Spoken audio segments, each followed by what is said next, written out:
को ले लेना है इलेक्ट्रॉल पाउडर, ठीक है, ग्लूकोज, ये दोनों को आपस में मिक्स कर लेना है। बात रही दस्त रोकने की, तो देखिए अगर ऐसी कंडीशन है कि बच्चा अब दूध भी सिरिंज से नहीं पी रहा तो आप उसको मत पिलाइए, अब वो डॉक्टर के पास ले जाइए, क्योंकि अब आप नहीं जानते वो जो है दूध वो उसकी सांस की नली में जा रहा है या पेट की नली में जा रहा है, इसोफेगिस में, ठीक है ना। तो ऐसे में अगर प्रॉब्लम हो गई तो बच्चा मर जाएगा, फेफड़ों में चले जाएगा। ले सकते हैं मेरे पास सबसे पहले आयुर्वेदिक में आने वाला औषधि पाउडर, ठीक है ना, इस पर क्लियरली लिखा है, इसे नेबलॉन्ग पाउडर कहते हैं, ठीक है ना। तकरीबन 10 ml छाछ लीजिए, आधा या 1 ग्राम उसके अंदर हल्दी लीजिए, वो मिक्स करिए और बच्चे को छाछ पिला दिया ना। आपको काफी चीजें बता दी हैं और इससे मैंने नुस्खे आपको 5 से 7 बता दिए ना। इन चीजों से आप अपनी बकरियों के दस्त रोक सकते हैं, ठीक है, 5-5 ग्राम की क्वांटिटी में, और इसको पानी में मिक्स करके पिलाना है। इससे लूज मोशन भी इनकी रिकवरी होगी, ग्लूकोज एक पानी जाने की वजह से ग्लूकोज की कमी होगी वो भी पूरी हो जाएगी। वैसे अब उसको सहायता नहीं मिल रही है, वो बोल नहीं पा रहा है कि दूध फेफड़ों में लेना है या पेट में लेना है, तो ऐसे में ना करे गलती, ठीक है ना।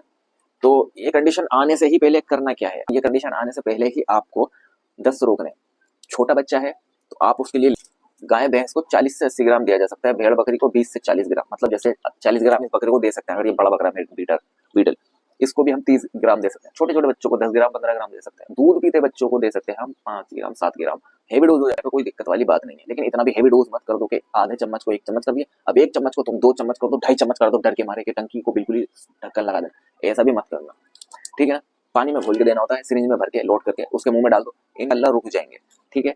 और अगर बकरा इससे भी ना रुके, 1 लौंग लीजिए, भून करके उसको वो खिला दीजिए, इससे भी दस्त रुक जाएंगे, इससे भी ना रुके। Welcome back to Sabri goat farm. Topic आज का अपना बकरी के बच्चे को दस्त को लेके है। जो बच्चे डाइजेशन खराब कर लेते हैं, दस्त लगने लगते हैं, जो दूध पीते हैं और जो चारा भी खा लेते हैं और जो दूध चारा दोनों ही साथ में खाते पीते हैं, ऐसे बच्चों को अगर दस्त लग जाए या गोबर लग जाए या डायरिया हो जाए, ठीक है, पानी बिल्कुल पैचेस जैसा होने लगे या पानी भी फेंकने लगे, पैचेस हो जाए, डायरिया हो जाए, लूज मोशन, गोबर, दस्त, ए टू जेड पर डिस्कस करते हैं, तो वीडियो को पूरी जरूर देखना, ठीक है ना। चलिए वीडियो को शुरू करते हैं। तो इसी चीज को लेकर के अब हम डिस्कस करते हैं। देखिए, बकरी के बच्चा पैदा होता है तो उसको हम जब तक 15 दिन तक दूध इतनी मात्रा में नहीं पिलाएंगे जिसकी वजह से उसको लूज मोशन लगे। कितना पिलाना चाहिए? जन्म के पहले दिन, देखिए मैं दस्त का ही डिस्कस करूंगा, इसमें लूज मोशन का डिस्कस करूँ तो वीडियो पूरी जरूर देखना। आप सोचिए कि मैं बता क्या रहा हूँ और कहानी क्या लेके बैठी है। तो कहाँ से दस्त लगते हैं वो हमें देखना है। पैदा जब होता है तो हम पैदा होते के साथ ही उसको ज्यादा दूध पिला देते हैं, कोई दिक्कत नहीं। निकोनियम होता है बच्चे के पेट के अंदर, निकोनियम मतलब जो बच्चा पेट के अंदर माँ के जो थैली जो होती है वो गाढ़ा गाढ़ा जेल जैसा पानी वो पी पी के पल के बड़ा होता है, वो उसकी पूरी आंतों के अंदर भरा हुआ होता है।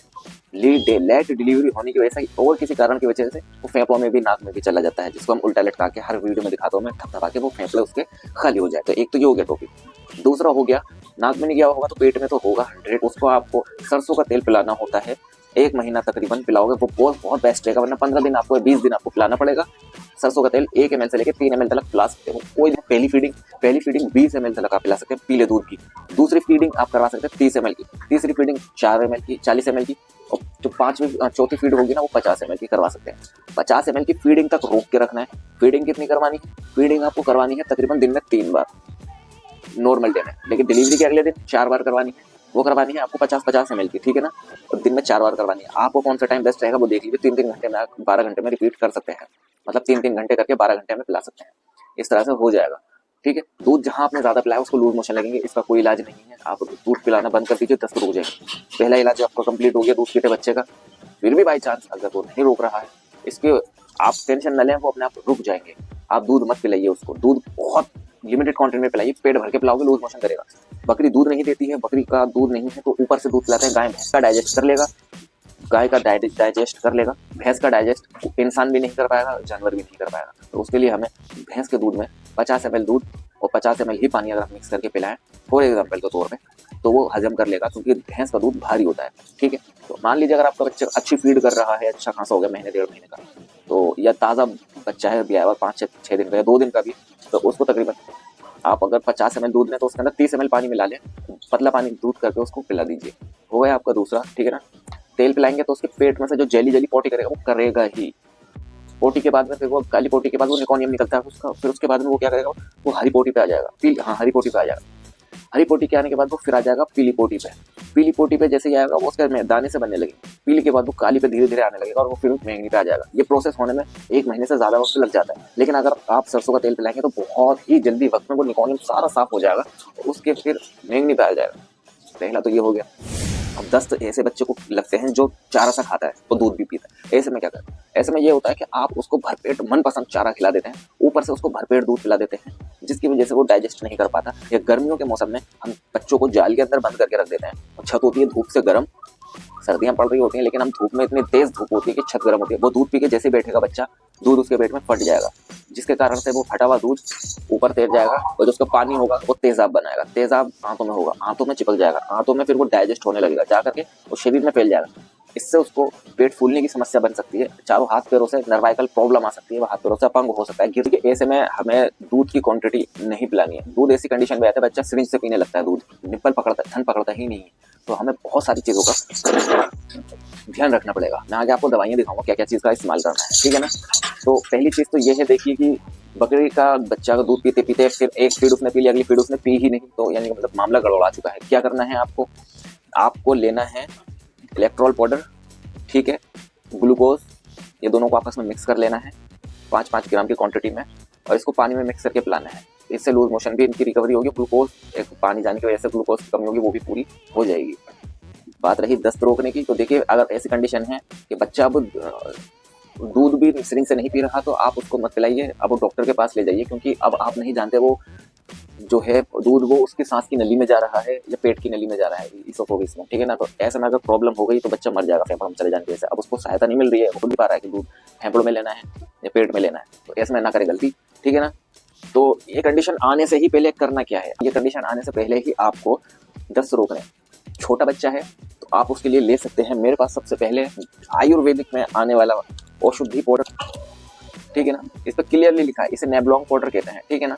गाय भैंस को 40 से 80 ग्राम दिया जा सकता है, भेड़ बकरी को 20 से 40 ग्राम, मतलब जैसे 40 ग्राम एक बकरी को दे सकते हैं अगर ये बड़ा बकरा है बीटल, इसको भी हम 30 ग्राम दे सकते हैं। छोटे छोटे बच्चों को 10 ग्राम 15 ग्राम दे सकते हैं। दूध डोज हो जाए तो कोई दिक्कत वाली बात नहीं है, लेकिन इतना भी हेवी डोज मत कर दो कि आधे चम्मच को 1 चम्मच कर दिए, अब 1 चम्मच को तुम 2 चम्मच कर दो, 2.5 चम्मच कर दो, डर के मारे कि टंकी को बिल्कुल ही ढक्कन लगा दे, ऐसा भी मत करना, ठीक है ना। पानी में घोल के देना होता है, सिरिंज में भर के लोड करके उसके मुंह में डाल दो, इंशाल्लाह रुक जाएंगे, ठीक है। और अगर बकरा इससे बिना रुके, एक लौंग लीजिए, भून करके उसको वो खिला दीजिए, इससे भी दस्त रुक जाएंगे। इससे बिना रुके तकरीबन 10 ml छाछ लीजिए, आधा या 1 ग्राम उसके अंदर हल्दी लीजिए, वो मिक्स करिए और बच्चे को छाछ पिला दीजिए। बैक्टीरियल इन्फेक्शन होने के लिए इसकी पहचान करनी पड़ेगी, क्या उसके पेट में पानी बोल रहा है, हिला के देखेंगे दोनों साइड से, अगर बज रहा है तो आप अच्छी शिकायत से इन्फेक्शन हुआ है, उसके लिए छाछ का बहुत बड़ा बढ़िया फार्मूला इस्तेमाल कर सकते हैं, हल्दी का बहुत फायदेमंद रहेगा, उसका ध्यान रखना है। 10 ले सकते हैं छोटे बच्चे के लिए दूध पीते हुए के लिए, और 1 ग्राम हल्दी में मिला देंगे, बहुत शानदार रिजल्ट मिलेगा, भून कर लाई जाती है, ठीक है। और असल में दूसरी चीज ले सकते हैं, जैसे कि मान लीजिए चाय की पत्ती, 2 चम्मच चाय की पत्ती, 1.5 कप पानी, उसको उबाल करके जितना रह जाए वो आधा कप पानी, 1 कप जल ही जाए पूरा, इतना गाढ़ा मतलब पका लेना, वो बढ़िया करके छान करके उसे पिला दो। पत्ती खा नहीं पाएगा तो उसे छान के पिला देंगे, दस्त इससे भी रुक जाएंगे। और ये सारे नुस्खे आपको दिन में 1-1 बार करने हैं, ज्यादा कंडीशन खराब नहीं होने पर। अब बात आ जाती है थोड़े से बड़े बच्चों की, ये जो मैंने नुस्खा बता दिया है ये छोटे बच्चों पे इसी पे ही रुक जाएगा। इन नुस्खे से खड़े खड़े दस्त जिसके निकल रहे होंगे इस पाउडर से रुक जाएंगे। बात यही तरफ बात आती है बड़े बकरों की, इनके अगर दस्त लग जाते हैं कैसे रोकें। कुछ भी नहीं है आपके पास, सीपीएम कोई सभी ले लो, 7 से 8 ml ट्रांसकुलर लगा दो, बेहतरीन टंकी खड़े खड़े की बहना बंद हो जाएगी। और अगर ये आपके पास सल्फर डिमेटिव, ये ले लीजिए, ऐसा इंजेक्शन मैंने देखा ही नहीं है, आई थिंक ऐसा इंजेक्शन मैंने नहीं देखा, इसको लगा सकते हैं आप, ठीक है ना। 2 से 3 ml इंटरमस्कुलर बड़े बकरों को बता रहा हूँ, लगा सकते हैं। और जो चारा खाते हैं बच्चे हैं, दूध से हटे हैं 3 से 4 महीने के, 1 ml लगा सकते हो। डोज का ध्यान रखना, बस थोड़ा डोज कमती बढ़ती रख, ठीक है ना। और फिर नहीं रुक रहे हैं, समझ में नहीं आ रहा मसला क्या है, तो आप कर सकते हैं सिप्रोक्सीजेड एक टेबलेट आती है और एक एल्बोमार आता है सिरप, तो टीजेड टेबलेट ये रही, एल्बोमार ये रही। डिवॉर्मिंग के बाद में आपको टाइम के बाद में फिर ये खिला सकते हैं, इससे दूध मोशन रुक जाएंगे, ठीक है। तो आज मैं सोचता हूँ, आई थिंक मैंने आपको काफ़ी चीज़ें बता दी हैं, और इससे मैंने नुस्खे आपको 5 से 7 बता दिए ना, इन चीज़ों से आप अपनी बकरियों के दस्त रोक सकते हैं, ठीक है। तो में भी यही फॉर्मूले लगेंगे, डोज का खास ख्याल रखना है, बच्चों के डोज थोड़े कम रहेंगे, लाइट रहेंगे, ठीक है ना, दस्त रुक जाएंगे इंशाल्लाह। अगर आपको मेरी वीडियो पसंद आए तो बेल आइकन जरूर दबा लें, ताकि सारे आने वाली नोटिफिकेशन आपको समय पर मिलते हैं। चैनल को भी सब्सक्राइब कर लेना, वीडियो अगर लाभ पसंद आई तो फिर लाइक कर देना, कोई सवाल तो कमेंट कर लेना। Thank you.